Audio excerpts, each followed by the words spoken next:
सीतामढ़ी के लड़का गोली मारे करे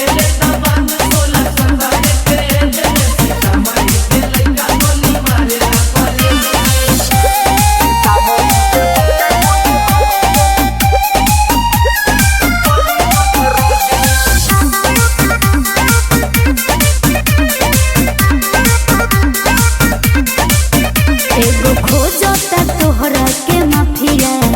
लेके तोहरे जिला में बंदूक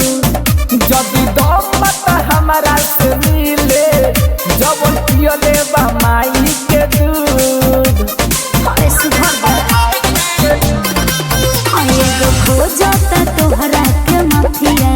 लेके तोहरे जिला में बंदूक जदी दम मत हमारा से मिले जब पियले बा माई के दूध